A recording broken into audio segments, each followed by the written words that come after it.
AGS நண்பர்கள் எல்லாருக்கும் வணக்கம்.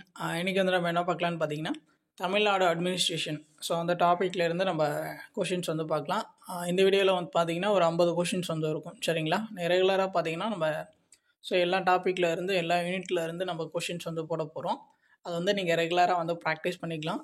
சரிங்களா? இதில் பார்த்தீங்கன்னா நிறைய முக்கியமான விஷயங்கள் எல்லாமே வந்து நம்ம கொடுத்துருக்கோம்.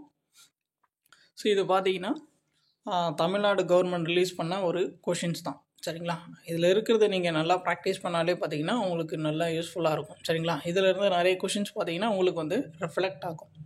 ஸோ இதில் பார்த்தீங்கன்னா தமிழ் அண்ட் இங்கிலீஷ் போத் லாங்குவேஜஸில் இருக்கும். இதை வந்து நீங்கள் வந்து கரெக்டாக வந்து ப்ராக்டிஸ் பண்ணிக்கலாம். சரிங்களா? ஸோ நம்மளுடைய சேனல் சப்ஸ்கிரைப் பண்ணாதவங்க கொஞ்சம் சப்ஸ்கிரைப் பண்ணி ரெகுலராக ஃபாலோ பண்ணி வச்சுக்கோங்க. சரி, வாங்க பார்க்கலாம். ஃபர்ஸ்ட் கொஷின் பாருங்கள். மனித வளர்ச்சி குறியீடு வெளியிடப்பட்டது. ஸோ யார் வந்து அந்த மனித வளர்ச்சி குறியீடு வந்து HDI குறியீடு இருக்கு இல்லையா, ரிலீஸ் பண்ணுவாங்க அப்படின்னு சொல்லி கேட்டிருக்காங்க. ஸோ இதுக்கான ஆன்சர் பார்த்தீங்கன்னா ஆப்ஷன் சி, ஐக்கிய நாடுகளின் வளர்ச்சி திட்டம். சரிங்களா? அவங்க தான் பார்த்தீங்கன்னா இந்த HDI குறியீட்டை வந்து ரிலீஸ் பண்ணுவாங்க. சரிங்களா? So English medium students once pass பண்ணி நீங்கள் அப்படியே அந்த கொஷின்ஸ் வந்து பார்த்துக்கலாம். ஸோ இது 50 கொஷின்ஸ்க்கு வந்து நீங்கள் வந்து எவ்வளோ ஸ்கோர் பண்ணுறீங்க அப்படின்னு சொல்லிட்டு நீங்கள் வந்து கமெண்ட் பண்ணுங்கள். சரிங்களா? இந்த வீடியோ வந்து பிடிச்சிருந்துச்சுன்னா நீங்கள் ஒரு லைக் ஒன்று போட்டுருங்க. அடுத்த கொஸ்டின் பாருங்கள். மனித வளர்ச்சி குறியீட்டை கணக்கிட பின்வரும் குறிகாட்டிகளில் எது பயன்படுத்தப்படவில்லை அப்படின்னு சொல்லி கேட்குறாங்க. இந்த HDI குறியீடு இருக்கு இல்லையா, இது கணக்கெடுப்பு நடத்துகிறப்போ எந்த குறியீடை வந்து அவங்க எடுத்துக்க மாட்டாங்க அப்படின்னு சொல்லி கேட்குறாங்க. ஸோ இதுக்கான ஆன்சர் பார்த்தீங்கன்னா ஆப்ஷன் டி. ஸோ மற்ற பாயிண்ட்ஸ்லாம் பாருங்கள். தனிநபர் வருமானம், அவங்களுடைய தனிநபர் வருமானத்தை வந்து எடுத்துப்பாங்க. அவங்களுடைய ஆயுட்காலம் அதை எடுத்துப்பாங்க.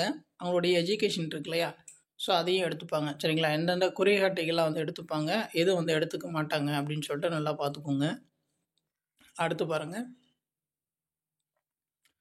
பின்வரும் எந்த இந்திய மாநிலம் மனித வளர்ச்சி குறியீட்டில் முதலிடத்தில் உள்ளது அப்படின்னு சொல்லி கேட்டிருக்காங்க.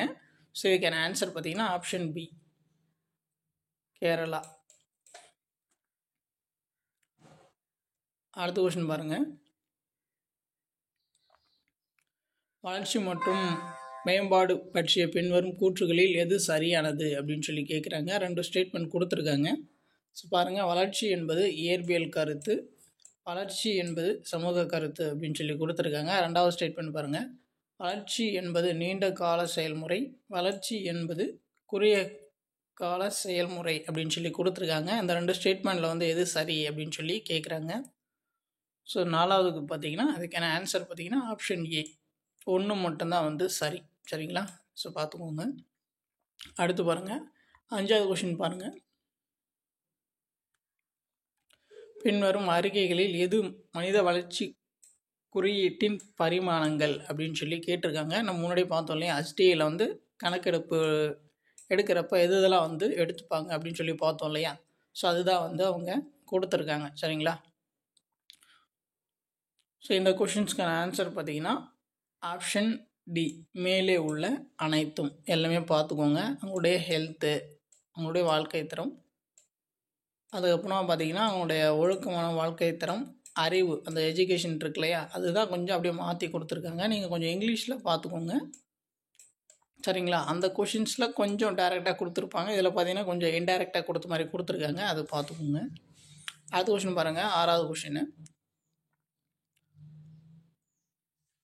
மனித வளர்ச்சி குறியீடு 2021 பற்றி பின்வரும் கூற்றுகளில் எது சரியானது அப்படின்னு சொல்லி கேட்குறாங்க. 3 ஸ்டேட்மெண்ட் கொடுத்துருக்காங்க. இது ஃபஸ்ட்டு ஸ்டேட்மெண்ட். சரிங்களா? பிரிக்ஸ் நாடுகளின் பட்டியலில் இந்தியா முதலிடத்தில் உள்ளது அப்படின்னு சொல்லி இந்த ஸ்டேட்மெண்ட் கொடுத்துருக்காங்க. அடுத்த 2வது ஸ்டேட்மெண்ட் பாருங்கள். அண்டைய நாடுகளில் 2021 குறியீட்டில் இந்தியாவை விட சீனா மட்டுமே முன்னிலையில் உள்ளது அப்படின்னு சொல்லி கொடுத்துருக்காங்க. அடுத்து 3வது ஸ்டேட்மெண்ட் பாருங்கள். கடந்த 2 சபாப்தங்களாக இந்தியாவின் தரவரிசை முன்னேறவில்லை அப்படின்னு சொல்லி கொடுத்துருக்காங்க. இந்தியாவிலேயே தமிழகம் அனைத்து குறியீடுகளிலும் முதலிடத்தில் உள்ளது அப்படின்னு சொல்லி கொடுத்துருக்காங்க. சரிங்களா? ஸோ இந்த கொஷின்ஸ்க்கான ஆன்சர் பார்த்தீங்கன்னா 6வதுக்கு வந்து ஆப்ஷன் ஏ, 3வது மட்டும்தான் பார்த்தீங்கன்னா சரி, மற்றது எல்லாமே பார்த்தீங்கன்னா தப்பு. அடுத்து பாருங்கள். 7வது கொஷின் பாருங்கள். வாழ்க்கை தர குறியீடு PQLI ஸோ இது மாதிரிலாம் இருக்கு இல்லையா, அது கூட அதுக்கான அந்த எக்ஸ்பேண்ட்லாம் பார்த்து வச்சுக்கோங்க. நமக்கு அந்த சரியான இணை, தவறான இணை, ஸோ இதெல்லாம் பார்த்திங்கன்னா இந்த மாதிரி எக்ஸ்பேண்ட்லாம் வந்து நம்ம எக்ஸ்பெக்ட் பண்ணலாம். சரிங்களா? வாழ்க்கை தர குறியீடு பற்றி பின்வரும் கூற்றுகளில் எது சரியானது அப்படின்னு சொல்லி கேட்குறாங்க. ஸோ 2 ஸ்டேட்மெண்ட் கொடுத்துருக்காங்க. இது அமர்த்திய சென் என்பவரால் உருவாக்கப்பட்டது அப்படின்னு சொல்லி கொடுத்துருக்காங்க. 2வது ஸ்டேட்மெண்ட் பார்த்திங்கன்னா நாடுகளின் தரவரிசை மதிப்பு 0 முதல் 1 வரை இருக்கும் அப்படின்னு சொல்லி கொடுத்துருக்காங்க. ஸோ இதில் வந்து எது ஆன்சர் அப்படின்னு சொல்லி பார்த்தீங்கன்னா ரெண்டுமே வந்து கிடையாது. ஆப்ஷன் டி, வாழ்க்கை தர குறியீடு டி மோரிஸ் அவர் தான் வந்து உருவாக்கியிருப்பார். நம்ம ஸ்கூல் புக்கில் வந்து கொடுத்துருப்பாங்க. சரிங்களா? அடுத்து பாருங்கள், 8வது கொஸ்டின். பின்வரும் அறிக்கைகளில் எது வாழ்க்கை தர குறியீடு அப்படின்னு சொல்லி கேட்குறாங்க. அஸ்டி கணக்கீடை என்னென்ன அளவுகோலில் எடுத்துப்பாங்க அப்படின்னு சொல்லி பார்த்தோம். அதேமாரி வந்து பிக்யூஎல்ஐ இந்த வாழ்க்கை தர குறியீடு இருக்கு இல்லையா, ஸோ இதை கணக்கெடுப்பு எடுக்க எந்தெந்த குறியீடெலாம் வந்து எடுத்துப்பாங்க அப்படின்னு சொல்லி அவங்க கேட்குறாங்க. ஸோ 8வது பார்த்திங்கன்னா இதுக்கான ஆன்சர் வந்து ஆப்ஷன் பி. ஸோ என்னென்னலாம் எடுத்துப்பாங்கன்னு பார்த்திங்கன்னா குழந்தைகள் இறப்பு விகிதம், அதுக்கப்புறமா பார்த்திங்கன்னா ஆயுள் எதிர்பார்ப்பு, இந்த ரெண்டுமே வந்து எடுத்துப்பாங்க. அடுத்த கொஸ்டின் பாருங்கள். உலகளாவிய பல பரிமாண வறுமை குறியீடு உருவாக்கப்பட்டது. யார் வந்து இந்த பல பரிமாண வறுமை குறியீடு வந்து உருவாக்குனாங்க அப்படின்னு சொல்லி கேட்குறாங்க. 9வது பார்த்திங்கன்னா ஆப்ஷன் சி, ஐக்கிய நாடுகளின் வளர்ச்சி திட்டம். ஸோ அவங்க தான் வந்து உருவாக்கியிருப்பாங்க. அடுத்த கொஸ்டின் பாருங்கள், 10வது question. So English medium students once நீங்கள் பாஸ் பண்ணி நீங்கள் பார்த்துக்கலாம். அடுத்து 10வது கொஸ்டின் பாருங்கள். உலகளாவிய பல பரிமாண வறுமை குறியீடு 2023 பற்றி பின்வரும் அறிக்கைகளில் எது சரியானது அப்படின்னு சொல்லி அவங்க கேட்குறாங்க. இதில் பார்த்தீங்கன்னா 2 ஸ்டேட்மெண்ட் கொடுத்துருக்காங்க. குறியீட்டின் 3 பற்றாக்குறை குறிகாட்டிகளிலும் இந்தியாவின் முன்னேற்றம் கணிசமாக குறைந்துள்ளது அப்படின்னு சொல்லி ஃபர்ஸ்ட் ஸ்டேட்மெண்ட் கொடுத்துருக்காங்க. 2வது ஸ்டேட்மெண்ட் பாருங்கள். ஸோ இந்தியாவில் 2005 to 2006 முதல் 2019 to 2021 வரையிலான 15 ஆண்டுகளில் மொத்தம் 415 மில்லியன் மக்கள் வறுமையில் இருந்து வெளியேறியுள்ளன அப்படின்னு சொல்லி கொடுத்துருக்காங்க.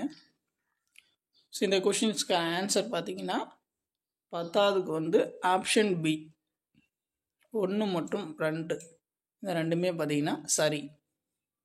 அடுத்த கொஷின் பாருங்கள், 11வது. தேசிய பல பரிமாண வறுமை குறியீடு ஒரு முன்னேற்ற ஆய்வு 2023 இந்த அறிக்கையை வந்து யார் வெளியிட்டாங்க அப்படின்னு சொல்லி அவங்க கேட்குறாங்க.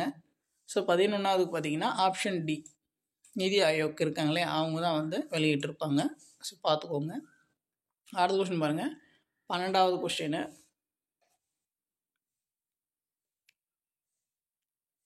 மொத்த தேசிய மகிழ்ச்சி குறியீட்டை பற்றி பின்வரும் கூற்றுகளில் வந்து எது சரியானது அப்படின்னு சொல்லி கேட்குறாங்க. அதில் வந்து 4 ஸ்டேட்மெண்ட் கொடுத்துருக்காங்க பாருங்கள். இந்த யோசனை சுவிட்சர்லாந்து அரசாங்கத்தால் முன்மொழியப்பட்டது அப்படின்னு சொல்லிட்டு ஃபஸ்ட்டு ஸ்டேட்மெண்ட் கொடுத்துருக்காங்க. 2வது ஸ்டேட்மெண்ட் பாருங்கள், மக்கள் தொகையின் கூட்டு மகிழ்ச்சி மற்றும் நல்வாழ்வை அளவிட இது பயன்படுகிறது அப்படின்னு சொல்லி கொடுத்துருக்காங்க. 3வது பாருங்கள், இது 3 தூண்கள் மற்றும் 3 களங்களின் நாடுகளை வரிசைப்படுத்துகிறது அப்படின்னு சொல்லி கொடுத்துருக்காங்க. ஸோ 4வது பார்த்திங்கன்னா குறியீடு 0 மற்றும் 1 வரை இருக்கும் அப்படின்னு சொல்லி கொடுத்துருக்காங்க. ஸோ 12வது கொஷின்ஸ்க்கு பார்த்தீங்கன்னா ஆப்ஷன் பி. ஸோ 2 மற்றும் 4 வந்து சரி. இங்கே சுவிட்சர்லாந்து அரசாங்கத்தால் வராது, நம்ம படிச்சிருப்போம் ஆல்ரெடி, பூட்டான் அரசர். அடுத்து பார்த்தீங்கன்னா 13வது கொஸ்டின்.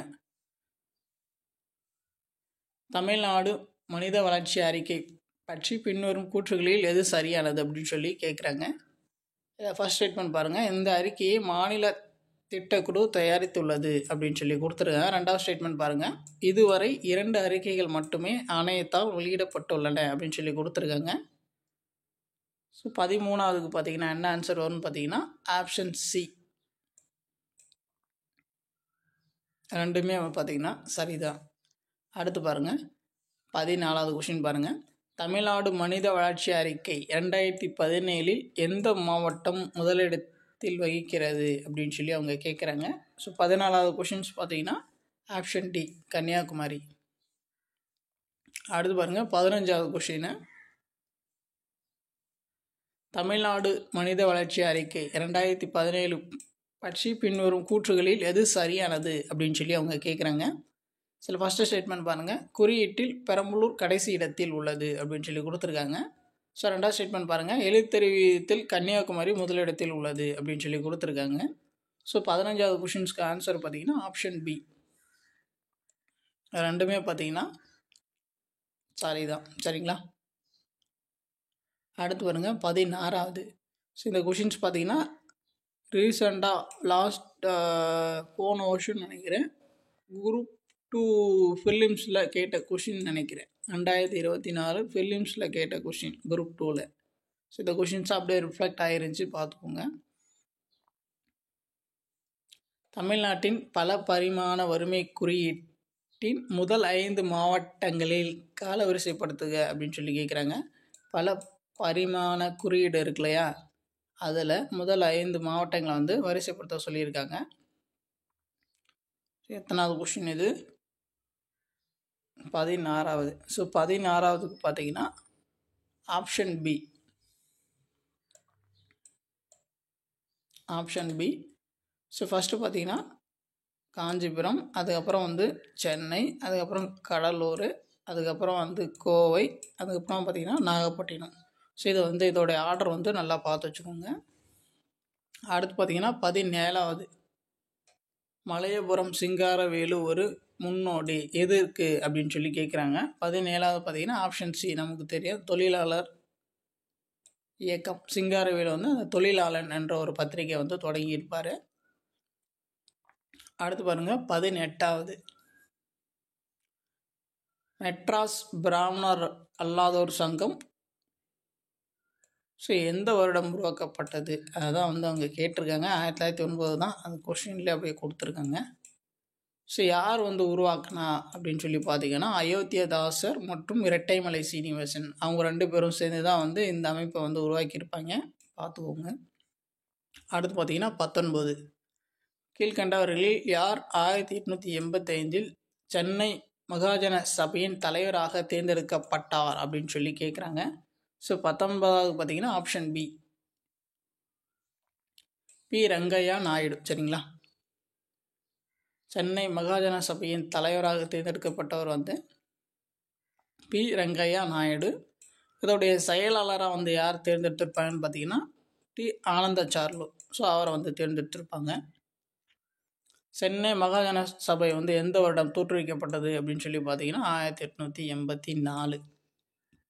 அடுத்து பாருங்கள் 20வது கொஷின் பாருங்கள், ராமலிங்க சுவாமிகளை பற்றி பின்வரும் கூற்றுகளில் எது தவறானது அப்படின்னு சொல்லி அவங்க கேட்டிருக்காங்க.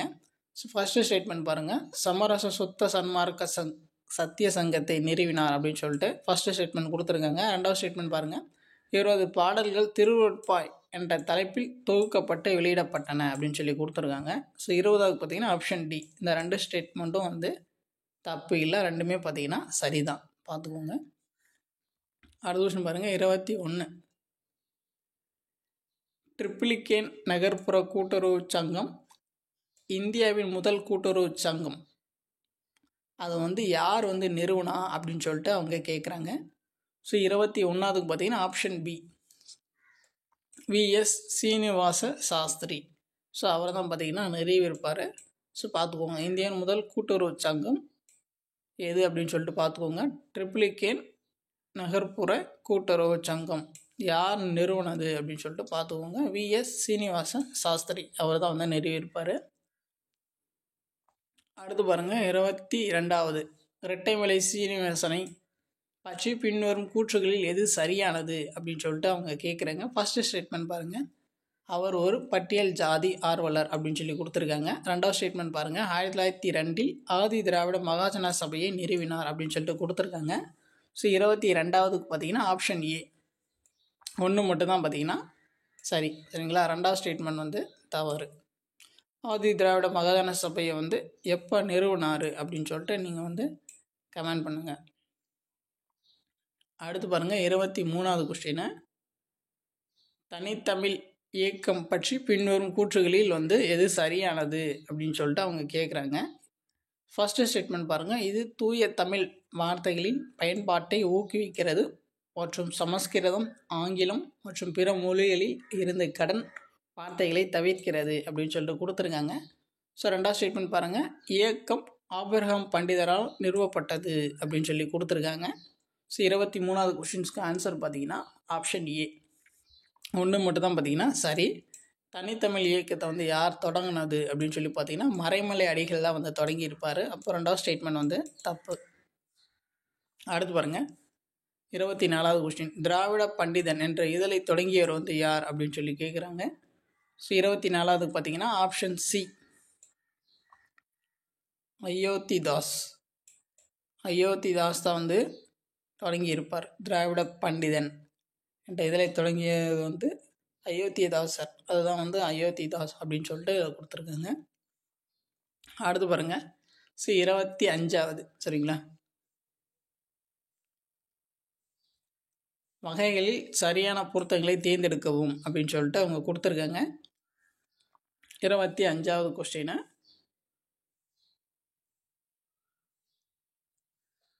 இதில் எது சரியாக மேட்ச் ஆகிருக்கு அப்படின்னு சொல்லி கேட்குறாங்க சரிங்களா. ஒற்றை கட்சி அமைப்பு சீனா அப்படின்னு சொல்லிட்டு கொடுத்துருக்காங்க.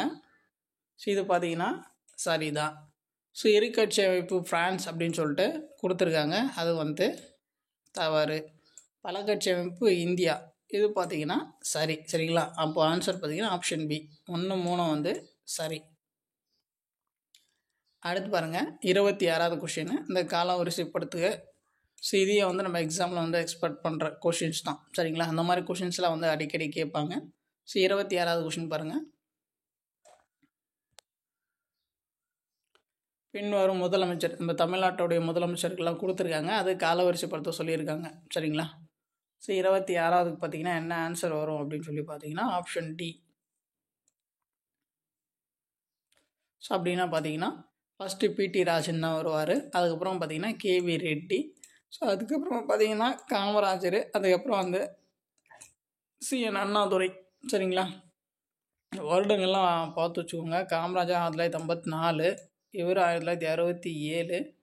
சரி, இந்த கேவி ரெட்டி பார்த்தீங்கன்னா ஸோ நீதி கட்சி அவங்களுடைய ஆட்சி காலத்தில் இருந்திருப்பார். அடுத்து பாருங்கள். கீழ்கண்டவர்களில் யார் நீதி கட்சியின் நிறுவன உறுப்பினர் அல்ல அப்படின்னு சொல்லி கேட்குறாங்க. நீதி கட்சியை நிறுவி இருப்பாங்க இல்லையா, அதில் யார் அதில் நிறுவலை அப்படின்னு சொல்லி கேட்குறாங்க. சி நடேச முதலியார், இவரும் பார்த்திங்கன்னா நீதி கட்சி நிறுவனத்தில் இவரும் ஒருத்தர் தான். ஸோ அதுக்கப்புறமா பார்த்திங்கன்னா டிஎம் நாயர். ஸோ இவரும் பார்த்திங்கன்னா நீதி கட்சியில் அந்த நிறுவன உறுப்பினர் தான். தியாகராய செட்டி, ஸோ இவரும் பார்த்திங்கன்னா நீதி கட்சி நிறுவன உறுப்பினர் தான் சரிங்களா. ஈவே ராமசாமி அவர் வரமாட்டார் சரிங்களா. ஆப்ஷன் பி தான் தப்பு. 27வது பார்த்திங்கன்னா ஆப்ஷன் பி. அடுத்து பாருங்கள். ஸோ பொறுத்துக கொடுத்துருக்காங்க. 28வது கொஷின் பாருங்கள். பொறுத்த சொல்லியிருக்காங்க சரிங்களா. ஸோ 28வதுக்கு என்ன வரும்? ஆப்ஷன் டி சரிங்களா. ஸோ திராவிடர் கழகம் எப்போன்னு பார்த்தீங்கன்னா 1944. இதை நீதி கட்சியை திராவிடர் கழகம் என மாற்றினது 1944. பெரியார் திராவிடர் கழகம் எப்போ அப்படின்னு சொல்லி பார்த்தோங்க 1996. தமிழரசு கட்சி இது பார்த்திங்கன்னா 1962. அனைத்திந்திய அண்ணா திராவிட முன்னேற்ற கழகம் அது பார்த்திங்கன்னா 1972 சரிங்களா. ஆப்ஷன் டி பார்த்துக்கோங்க. அடுத்த கொஸ்டின் பாருங்கள். 29வது. பின்வருவனவற்றில் நீதி கட்சியின் பங்களிப்பு எது அப்படின்னு சொல்லி கேட்குறாங்க. 29வது நீதி கட்சியுடைய பங்களிப்பு கேட்குறாங்க. ஸோ 29வதுக்கு என்ன ஆன்சர் வரும் அப்படின்னு சொல்லி பார்த்தீங்கன்னா ஆப்ஷன் டி. இது 3மே வரும் சரிங்களா. இந்து சமய அறநிலை வாரியம். ஸோ இந்து சமய அறநிலை இந்த சட்டம் இருக்கு இல்லையா, ஸோ அது எப்போ நிறுவியிருப்பாங்க 1926. அப்போ தான் அந்த இந்த சமய அறநிலை வாரியம் நிறுவி சட்டத்தை கொண்டு வந்திருப்பாங்க. அதுக்கப்புறம் மதிய உணவு திட்டத்தை முதல்ல கொண்டு வந்தது நீதி கட்சி தான். ஸோ எங்கே கொண்டு வந்திருப்பாங்கன்னு பார்த்தீங்கன்னா, 1000 விளக்கு பகுதியில் வந்து தியாகராய செட்டியார் இருக்கா இல்லையா, ஸோ அவர் தான் வந்து கொண்டு வந்திருப்பார். ஸோ அதுக்கப்புறமா தான் பார்த்தீங்கன்னா, காமராஜர் வந்து தமிழ்நாடு ஃபுல்லாக வந்து காமராஜர் கொண்டு வந்திருப்பார் 1956ல். ஆனால் ஃபஸ்ட்டு நீதி கட்சி தான் வந்து அந்த மதிய உணவு திட்டத்தை வந்து 1000 விளக்கு பகுதிகளில் வந்து நடைமுறைப்படுத்தியிருப்பாங்க. ஸோ அதுக்கப்புறம் பார்த்தீங்கன்னா, மிராஸ்தாரி முறையை வந்து உழைச்சிருப்பாங்க. சரிங்களா, இது மூணுமே பார்த்தீங்கன்னா நீதி கட்சியோடைய சாதனை தான். அடுத்து பாருங்கள், 30வது கொஷின் பாருங்கள். மெட்ராஸ் கோயில் நுழைவுச் சட்டம் 1947 எந்த முதல்வர் காலத்தில் இயற்றப்பட்டது? இந்த மெட்ராஸ் கோயில் நுழைவுச் சட்டத்தை வந்து யார் வந்து ஏற்றணும் அப்படின்னு சொல்லி கேட்குறாங்க. 1947 யார் கொண்டு வந்தா, அப்போ வந்து யார் வந்து முதலமைச்சராக வந்து இருந்தாங்க அப்படின்னு சொல்லி கேட்குறாங்க. ஸோ 30வது பார்த்தீங்கன்னா option A, O P Ramasamy Chettiar. இது வந்து ரொம்ப முக்கியம், பார்த்து வச்சுக்கோங்க. ஸோ அதுக்கப்புறம் பார்த்திங்கன்னா, இந்தியா சுதந்திரம் அடைந்த போது தமிழ்நாட்டுடைய முதலமைச்சராக வந்து யார் இருந்தாங்க அப்படின்னு சொல்லிட்டு ஆல்ரெடியும் கேட்டிருக்காங்க. ஸோ அந்த பாயிண்ட் ஆஃப் வியூலையும் வந்து நல்லா பார்த்து வச்சுக்கோங்க. அடுத்து பாருங்கள், 31 மெட்ராஸ் என்ற பெயர் தமிழ்நாடு என மாற்றப்பட்ட ஆண்டு வந்து கேட்குறாங்க. ஸோ இதுக்கான ஆன்சர் பார்த்திங்கன்னா ஆப்ஷன் சி, 1969 மாற்றிருப்பாங்க. ஸோ யாருன்னு பார்த்தீங்கன்னா அண்ணா தான் வந்து மாற்றிருப்பார். அடுத்து பாருங்கள், 32 ஸோ 2ஆம் உலக தமிழாராய்ச்சி மாநாடு நடைபெற்ற போது முதலமைச்சராக இருந்தவர், தமிழ்நாட்டுடைய முதலமைச்சராக வந்து யார் இருந்தாங்க அப்படின்னு சொல்லி கேட்குறாங்க. ஸோ 32வது பார்த்தீங்கன்னா option B, CN Annadurai. So அவர் தான் வந்து இருந்திருப்பார். சரிங்களா, அடுத்த கொஸ்டின் பாருங்கள். 33 முதல் உழவர் சந்திப்பு துவங்கப்பட்டது. முதல் உழவர் சந்தை வந்து எங்கே தொடங்கினாங்க அப்படின்னு சொல்லிட்டு அவங்க கேட்குறாங்க.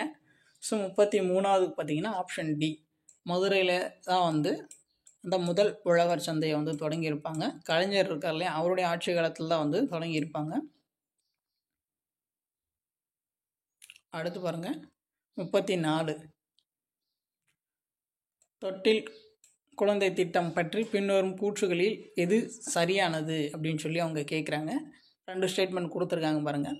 பெண் சிசு கொலையை ஒழிப்பதும் பெண் குழந்தைகளை மரணத்தின் பிடியில் இருந்து காப்பாற்றுவதற்கும் இதனுடைய நோக்கம் அப்படின்னு சொல்லிட்டு கொடுத்துருக்காங்க. சரிங்களா, தொட்டில் குழந்தை திட்டம் அதோட நோக்கம் வந்து என்ன அப்படின்னு சொல்லி பார்த்துக்கோங்க. அந்த பெண் சிசு கொலையை வந்து ஒழிக்கிறது, ப்ளஸ் வந்து பெண் குழந்தைகளை மரணத்திலிருந்து பாதுகாப்பது. சரிங்களா, அதுக்கப்புறம் பார்த்திங்கன்னா 2வது ஸ்டேட்மெண்ட் பாருங்கள். தேவையில்லாத பெண் குழந்தைகளை அரசிடம் ஒப்படைக்க குடும்பங்கள் அனுமதிக்கிறது அப்படின்னு சொல்லி கொடுத்துருக்காங்க. ஸோ நமக்கு ஏதாச்சும் பெண் குழந்தைகள் தேவையில்லைன்னா அந்த குழந்தைய வந்து நம்ம அரசிடம் வந்து ஒப்படைக்கணும் அப்படின்ற மாதிரி அந்த சட்டம் வந்து சொல்லும். சரிங்களா, ஸோ இந்த திட்டத்தில் வந்து எது சரியானது அப்படின்னு சொல்லி கேட்குறாங்க. 34 பார்த்திங்கன்னா ஆப்ஷன் சி, ரெண்டுமே வந்து சரிதான். ஸோ தொட்டில் குழந்தை திட்டம் பார்த்திங்கன்னா அப்போ கொண்டு வந்திருப்பாங்கன்னா 1992 வந்து கொண்டு வந்திருப்பாங்க. ஸோ எங்கே கொண்டு வந்திருப்பாங்கன்னு பார்த்திங்கன்னா சேலத்தில் தான் வந்து இந்த திட்டத்தை வந்து தொடங்கியிருப்பாங்க. சரிங்களா, அடுத்து பாருங்கள், 35வது டாக்டர் முத்துலட்சுமி ரெட்டி நினைவு இடைப்பட்ட திருமண உதவி திட்டம் பற்றிய பின்வரும் கூற்றுகளில் வந்து எது சரியானது அப்படின்னு சொல்லி கேட்குறாங்க. ஸோ 2 ஸ்டேட்மெண்ட் கொடுத்துருக்காங்க. திருமணமான தம்பதிகள் இருவரும் பட்டியல் ஜாதி அல்லது பழங்குடியினராக இருக்க வேண்டும் அப்படின்னு சொல்லி கொடுத்துருக்காங்க. 2வது ஸ்டேட்மெண்ட் பாருங்கள், மணமகளின் வயது வரம்பு 21 முதல் 30க்குள் இருக்க வேண்டும் அப்படின்னு சொல்லி கொடுத்துருக்காங்க. ஸோ 35வது கொஷின்ஸ்க்கு பார்த்தீங்கன்னா என்ன ஆன்சர் வரும்னு பார்த்தீங்கன்னா ஆப்ஷன் டி, ரெண்டுமே வந்து கிடையாது. அடுத்து பாருங்கள், 36வது கொஷினை காலவரிசைப்படுத்த சொல்லியிருக்காங்க. இன்ஸ்டன்ட் வந்து கொடுத்துருக்காங்க. சரிங்களா, 36வதுக்கு பார்த்தீங்கன்னா என்ன ஆன்சர் வரும் அப்படின்னு சொல்லி பார்த்தீங்கன்னா ஆப்ஷன் ஏ. ஃபஸ்ட்டு வந்து இந்திய எதிர்ப்பு போராட்டம், அதுக்கப்புறமா பார்த்திங்கன்னா மாநில மறுசீரமைப்பு சட்டம், அதுக்கப்புறம் பார்த்திங்கன்னா மாநில சுயாட்சி தீர்மானம், அதுக்கப்புறமா பார்த்திங்கன்னா மெட்ராஸ் சென்னை என பெயர் மாற்றப்பட்டது. சரிங்களா, இந்திய எதிர்ப்பு போராட்டம் வந்து எப்போ நமக்கு தெரியும் 1937, 38 அந்த காலகட்டத்தில் நடந்திருக்கும். ஸோ அதுக்கப்புறம் பார்த்திங்கன்னா மாநில மறுசீரமைப்பு சட்டம் வந்து நமக்கு தெரியும் 1956. அதில் மாநில சுயாட்சி தீர்மானம் வந்து எப்போ நிறைவேற்றியிருப்பாங்க அப்படின்னு சொல்லிட்டு நீங்கள் வந்து அது கமெண்ட் பண்ணுங்கள். மெட்ராஸ் சென்னை என மாற்றப்பட்டது வந்து 1996. சரிங்களா? இதுக்கான ஆன்சர் ஆப்ஷன் ஏ. அடுத்து பாருங்கள் 37வது. இந்தியாவின் முதல் அதிகாரப்பூர்வ மக்கள் தொகை கணக்கெடுப்பு நடத்தப்பட்ட ஆண்டு வந்து அவங்க கேட்குறாங்க. ஸோ 37வதுக்கு பார்த்தீங்கன்னா ஆப்ஷன் பி 1881. அடுத்து 38வது கொஸ்டின் பாருங்கள். பிராமணர் இல்லாத அறிக்கை 1916 வெளியிடப்பட்டது. யார் வந்து அதை வந்து ரிலீஸ் பண்ணாங்க அப்படின்னு சொல்லி கேட்குறாங்க. நீதி கட்சி தான். ஆப்ஷன் பி பிராமணர் இல்லாத அறிக்கை 1916 வெளியிடப்பட்டது வந்து நீதி கட்சி தான் வந்து வெளியிட்டாங்க. அடுத்து வந்து 39வது கொஸ்டின். இந்தியாவில் முன்பதிவுகள் எதன் கீழ் வைக்கப்பட்டுள்ளன அப்படின்னு சொல்லி கேட்குறாங்க. அந்த ரிசர்வேஷன்லாம் இருக்கு இல்லையா? ஸோ எந்த அட்டவணையில் வந்து அந்த இடஒதுக்கீடுகள் தான் இங்கே தமிழ் டிரான்ஸ்லேஷன் வரும் முன்பதிவுகள் அப்படின்னு சொல்லி கொடுத்துருக்காங்க. இந்த இடஒதுக்கீடுகள் பற்றி எந்த அட்டவணையில் வந்து இருக்குது அப்படின்னு சொல்லி கேட்குறாங்க. ஸோ 39வது பார்த்தீங்கன்னா ஆப்ஷன் சி 9வது அட்டவணை. சரிங்களா? இது ரொம்ப முக்கியம். ஸோ பார்த்துக்கோங்க. அடுத்து பாருங்கள் 40வது பாருங்கள். தமிழ்நாடு தனது மாநில மக்களுக்கு %% இடஒதுக்கீடு வழங்குகிறது அப்படின்னு சொல்லி கேட்குறாங்க. ஸோ 40வது பார்த்தீங்கன்னா ஆப்ஷன் டி 1969. சரிங்களா? தமிழ்நாடு தனது மக்களுக்கு %% இடஒதுக்கீடு வழங்குகிறது. 69% வந்து கொடுக்குது. சரிங்களா? அடுத்து பார்த்தீங்கன்னா 41வது கொஷின்ஸ் வந்து பாருங்கள். இந்திரா சகானி வழக்கு. சரிங்களா? இந்திரா சகானி வழக்கு கேஸ் கொடுத்துருக்காங்க. ஸோ அதை பற்றி எது சரியான கூற்று அப்படின்னு சொல்லி அவங்க கேட்டிருக்காங்க. இது ரொம்ப முக்கியம், பார்த்துக்கோங்க. இந்திரா சகானி வழக்கு வந்து எது சம்மந்தமானது அப்படின்னு சொல்லி கேட்கலாம். இடஒதுக்கீடு இருக்கு இல்லையா, அது சம்மந்தமானது. ரிசர்வேஷன் சம்மந்தமான வழக்கு தான் பார்த்திங்கன்னா இந்திரா சகானி வழக்கு. ஸோ அதை பற்றி 4 ஸ்டேட்மெண்ட் கொடுத்துருக்காங்க. எது சரியானது அப்படின்னு சொல்லி கேட்குறாங்க. ஃபஸ்ட் ஸ்டேட்மெண்ட் பாருங்கள். மொத்த இடஒதுக்கீடு 50% மிகாமல் இருக்க வேண்டும் அப்படின்னு சொல்லி கொடுத்துருக்காங்க. ஸோ ரெண்டாவது பாருங்கள்.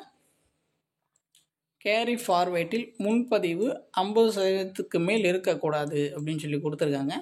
ஸோ அடுத்து பாருங்கள். மூணாவது ஸ்டேட்மெண்ட் பாருங்கள். பதவி உயர்வுகளில் இடஒதுக்கீடு அனுமதிக்கப்படுகிறது அப்படின்னு சொல்லிட்டு கொடுத்துருக்காங்க. நாலாவது பாருங்கள்.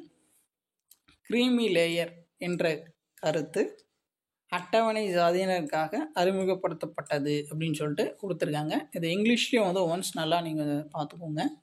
ஸோ 41வதுக்கு வந்து என்ன ஆன்சர் வரும் அப்படின்னு சொல்லி பார்த்தீங்கன்னா ஆப்ஷன் பி 1 மற்றும் 2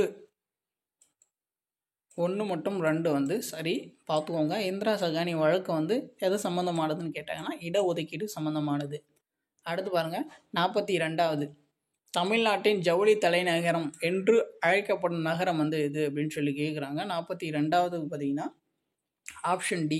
சரிங்களா? கரூர். தமிழ்நாட்டின் ஜவுளி தலைநகரம் வந்து கரூர். அடுத்து 43வது கொஷின் வந்து பாருங்கள். சிப்காட் பற்றி கொடுத்துருக்காங்க. சிப்காட் இருக்கு இல்லையா, ஸோ அதை பற்றி கொடுத்துருக்காங்க. 2 ஸ்டேட்மெண்ட் கொடுத்துருக்காங்க. எது சரியானது அப்படின்னு சொல்லி கேட்குறாங்க. தமிழ்நாட்டில் தொழில் வளர்ச்சியை மேம்படுத்துவதற்காக 1971ஆம் ஆண்டு நிறுவப்பட்டது அப்படின்னு சொல்லி ஃபர்ஸ்ட் ஸ்டேட்மெண்ட் கொடுத்துருக்காங்க. ஸோ ரெண்டாவது ஸ்டேட்மெண்ட் பாருங்கள். இது பெரிய மற்றும் சிறிய தொழில்துறை அலகுகளுக்கு கட்டமைக்கப்பட்ட உதவித்தொகையை அனுமதிப்பதில் வழங்குவதில் அரசாங்கத்தின் நோடல் ஏஜென்சியாக செயல்படுகிறது அப்படின்னு சொல்லி கொடுத்துருக்காங்க. இந்த கொஷினுக்கு ஆன்சர் வந்து என்ன வரும் அப்படின்னு சொல்லி பார்த்தீங்கன்னா 43வதுக்கு வந்து ஆப்ஷன் ஏ. சரிங்களா? 1 மட்டும்தான் வந்து சரி. 1971 வந்து நிறுவியிருப்பாங்க. ஸோ ரெண்டாவது ஸ்டேட்மெண்ட் பார்த்தீங்கன்னா தப்பு. அடுத்து 44வது பாருங்கள். ஸோ ஆசியாவின் டெட்ராய்டு என்று எது அழைக்கப்படுகிறது எதுன்னு பார்த்தீங்கன்னா சென்னை தான் வந்து சொல்லுவாங்க. ஆசியாவின் டெட்ராய்டு என்று சொல்கிறது வந்து நம்ம சென்னையை தான் சொல்லுவோம். Option D. அடுத்து பாருங்கள். 45 டேம் கொடுத்துருக்காங்க, டிஸ்ட்ரிக் கொடுத்துருக்காங்க. ஸோ அதில் வந்து எது தப்பாக மேட்ச் ஆகிருக்கு, இன்கரெக்ட் தப்பாக மேட்ச் ஆகிருக்கு அப்படின்னு சொல்லி கேட்குறாங்க. 45வது கொஷின் வந்து பாருங்கள். ஸோ 45வது பார்த்தீங்கன்னா ஸோ எது தப்பாக மேட்ச் ஆகிருக்கு, கல்லணை திருச்சிராப்பள்ளி கரெக்டாக தான் இருக்குது. வைகை, தேனி, பவானிசாகர், ஈரோடு, கோடகனார், திண்டுக்கல் அப்படின்னு சொல்லி கொடுத்துருக்காங்க. ஸோ இதுக்கான ஆன்சர் பார்த்தீங்கன்னா எனக்கே கொஞ்சம் டவுட்டாக இருக்குது. உங்களுக்கு தெரிஞ்சால் நீங்கள் கரெக்டாக சொல்லுங்கள். எனக்கு ஆப்ஷன் டி மட்டும் தப்பாக இருக்க மாதிரி தெரியுது. அது நீங்கள் கரெக்டாக தெரிஞ்சால் நீங்கள் வந்து அந்த அணை வந்து எங்கே இருக்குது அப்படின்னு சொல்லிட்டு கமெண்ட் பண்ணுங்கள். அடுத்து பாருங்கள், 47வது கொஷின் பாருங்கள். தமிழ்நாடு கூட்டுறவு பட்டு உற்பத்தியாளர் கூட்டமைப்பு லிமிடெட்டின் தலைமையகம் வந்து எங்கே இருக்குது அப்படின்னு சொல்லி கேட்குறேங்க. ஸோ 46வதுக்கு பார்த்தீங்கன்னா ஆப்ஷன் சி, காஞ்சிபுரம். தமிழ்நாடு கூட்டுறவு பட்டு உற்பத்தியாளர்கள் கூட்டமைப்பு லிமிடெட்டின் தலைநகரம். ஸோ பட்டுனால நமக்கு தெரியும் காஞ்சிபுரம், ஆப்ஷன் சி. அடுத்து பாருங்கள். ஸோ 47வது கொஷின் பாருங்கள். தமிழ்நாட்டின் நுழைவு வாயில் என்று அழைக்கப்படும் நகரம் வந்து எது அப்படின்னு சொல்லி கேட்குறேங்க. தமிழ்நாட்டின் நுழைவு வாயில் வந்து தூத்துக்குடி. சரிங்களா? ஸோ தமிழ்நாட்டின் நுழைவாயில் வந்து தூத்துக்குடி. தமிழ்நாட்டின் கலாச்சார நுழைவாயில் அப்படின்னு சொல்லி கேட்டாங்கன்னா அது வந்து சென்னை. ஸோ ரெண்டுத்துக்கு இருக்க டிஃப்ரென்ஸ் வந்து நல்லா பார்த்துக்கணும். அடுத்த கொஷின் பாருங்கள். ஸோ 48, தமிழகத்தின் மொத்த கடற்கரையின் நீளம் வந்து எவ்வளோ அப்படின்னு சொல்லி கேட்குறாங்க. இதுக்கான ஆன்சர் பார்த்தீங்கன்னா ஆப்ஷன் பி, 1076 கிலோமீட்டர். இந்த தீவுகள்லாம் இருக்கு இல்லையா, அந்த பகுதிகள் எல்லாமே சேர்த்து தமிழ்நாட்டுடைய மொத்த கடற்கரை நீளம் வந்து 1076 கிலோமீட்டர். ஸோ அடுத்து பாருங்கள், 49வது கொஷின். இங்கே பார்த்தீங்கன்னா அஞ்சலக மண்டலம் கொடுத்துருக்காங்க, நகரம் கொடுத்துருக்காங்க. இதில் வந்து எது தப்பாக மேட்ச் ஆகிருக்கு அப்படின்னு சொல்லி கேட்குறாங்க. ஸோ 49வது பார்த்தீங்கன்னா ஆப்ஷன் சி, அது வந்து தப்பாக மேட்ச் ஆகிருக்கு. சரிங்களா? மொதலாம் பாருங்கள், சென்னை, மேற்கு கோயம்புத்தூர், தெற்கு வந்து மதுரை. அடுத்து பாருங்கள், 50வது கொஷின் வந்து பாருங்கள். 2011 மக்கள் தொகை கணக்கெடுப்பின்படி தமிழ்நாட்டின் பாலின வீதம் வந்து எவ்வளோ அப்படின்னு சொல்லி கேட்குறாங்க. ஸோ இதுக்கான ஆன்சர் பார்த்தீங்கன்னா ஆப்ஷன் சி. சரிங்களா? 995. சரிங்களா? ஸோ இதில் பார்த்தீங்கன்னா 50 கொஷின்ஸ் வந்து நம்ம கொடுத்துருக்கோம். இந்த 50 கொஷின்ஸ்க்கு வந்து எவ்வளோ வந்து நீங்கள் ஸ்கோர் பண்ணீங்க அப்படின்னு சொல்லிட்டு கமெண்ட் பண்ணுங்கள். இதில் பார்த்தீங்கன்னா எல்லாமே வந்து எக்ஸ்பெக்டட் கொஷினாக தான் வந்து இருக்கும். சரிங்களா? இதில் பார்த்த கொஷின்ஸில் நீங்கள் நிறைய ஆல்ரெடி வந்து எக்ஸாம்ஸில் வந்து பார்த்துருப்பீங்க. ஸோ ரெகுலராக வந்து இனிமேல் நம்ம சேனலில் வந்து வீடியோ வந்து நம்ம அப்டேட் பண்ணுவோம். எல்லா யூனிட்டுக்கும் வந்து இனிமேல் வீடியோ வந்து ஒரு 50 கொஷின்ஸாக வந்து இருக்கிற வரைக்கும் எல்லா கொஷின்ஸ் நான் அப்டேட் பண்ணி கொடுத்துறேன். நீங்கள் ஜஸ்ட் அப்படியே ஒன்ஸ் நீங்கள் பார்த்துட்டு ஸோ இன்ஃபர்மேஷன் வந்து இங்கே நிறைய கேதர் பண்ணிக்கலாம். சரிங்களா? ஸோ நம்மளுடைய சேனல் சப்ஸ்கிரைப் பண்ணாதுங்க, கொஞ்சம் சப்ஸ்கிரைப் பண்ணிக்கோங்க. இந்த வீடியோக்கு வந்து ஒரு லைக் ஒன்று போட்டுருங்க. தேங்க்யூ.